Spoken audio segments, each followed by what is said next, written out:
আমাৰ গোটেই ভাৰতবৰ্ষখন বাহিৰৰ মানুহক দি দিছে।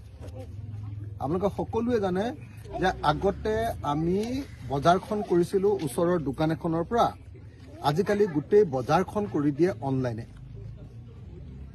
আজি ফ্লিপকাৰ্টে হওক বা আমাজন কোম্পানীয়ে হওক বা অন্য কোম্পানীবিলাকে অসমৰ গোটেই বজাৰখন দখল কৰি ল'লে। তাৰমানে বিজেপি হ'ল এনেকুৱা কৰ্পৰেট শক্তিবিলাকৰ দালাল। তেওঁলোকে এই কোম্পানীবিলাকক গোটেই দেশৰ সম্পদ দি বজাৰখন দি দেশৰ মানুহক কেৱল কোম্পানীবিলাকৰ লেবাৰ কৰিবৰ কাৰণে চেষ্টা কৰে। এয়াই হ'ল বিজেপিৰ প্ৰকৃত চৰিত্ৰ।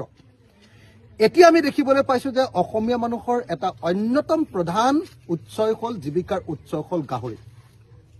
মিচিং মানুহৰ ঘৰত এটা বা দুটা গাহৰি সদায় থাকে, বড়ো মানুহ এজনৰ ঘৰত এটা বা দুটা গাহৰি সদায় থাকে, কাৰ্বি মানুহ এজনৰ ঘৰত এটা বা দুটা গাহৰি সদায় থাকে, দেউৰী মানুহ এজন বা তিৱা মানুহ এজনৰ ঘৰত, অৰ্থাৎ প্ৰত্যেক ঘৰত ট্ৰাইবেল মানুহ আৰু আহোম মানুহৰ ঘৰত বা আমাৰ গাঁৱৰ আহোম নহ'লেও অন্যান্য বিভিন্ন জনগোষ্ঠীৰ মানুহৰ ঘৰত গাহৰি পালনটো এটা অন্যতম আমাৰ জীৱন আৰু জীৱিকাৰ উৎস।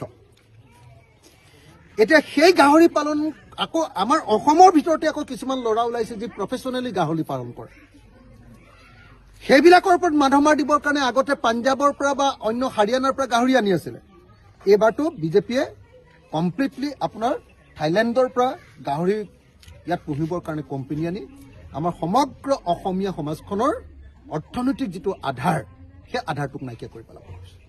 যেনেকৈ গৰু পুহি আমি চলোঁ, গৰু এটা বিক্ৰী কৰি আমাৰ ছোৱালীজনী বিয়া তুলনি বিয়া পাতোঁ, গৰু এটা বিক্ৰী কৰি যেনেকৈ আমাৰ মেট্ৰিক পৰীক্ষাটো দিয়াওঁ, গৰু এটা বিক্ৰী কৰি গৰু এহাল বিক্ৰী কৰি যেনেকৈ মা বা দেউতাৰ বেমাৰৰ চিকিৎসা কৰোঁ, এইটো হ'ল আমাৰ অৰ্থনীতিৰ এটা ডাঙৰ সম্বল।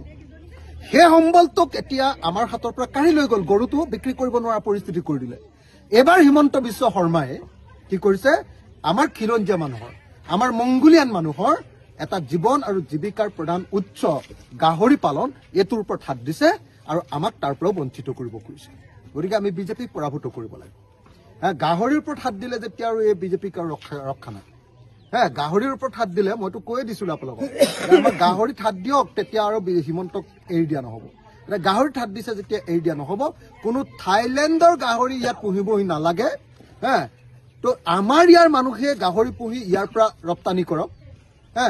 আমাৰ ইয়ালৈ থাইলেণ্ড কোম্পানী আহি আমাৰ ইয়াত গাহৰিৰ গু ধুৱাব, গা ধুৱাব লাগিব আমি, আৰু তাৰপিছত বিক্ৰী কৰি থাইলেণ্ড কোম্পানী ধনী হ'ব। এইটো কোম্পানী আমাক নালাগে। তো আমাক গাহৰি পোহাৰ কাৰণে আমাক ব্যৱস্থা দিয়ক, অসমৰ ল'ৰাক দিয়ক, অসমৰ নিবনুৱাক ব্যৱস্থা কৰি দিয়ক। গতিকে হিমন্ত বিশ্ব শৰ্মাৰ এই যি কাৰবাৰ কৰিছে যে অসমৰ গৰু বিক্ৰী বন্ধ কৰিলে, এইবাৰ গাহৰি বিক্ৰী বন্ধ কৰিবৰ কাৰণে যি ব্যৱস্থা কৰিছে, হিমন্ত বিশ্ব শৰ্মাক অসমৰ মানুহে পুলিয়ে পোখাৰে উঘালি ব্ৰহ্মপুত্ৰত চাবিচত দলিয়াই পেলাব লাগে। নিউজ 12 অসম নৰ্থ ইষ্ট, যাত্ৰা আমাৰ অবিৰত, সংকল্প অপ্ৰতিৰোধ্য।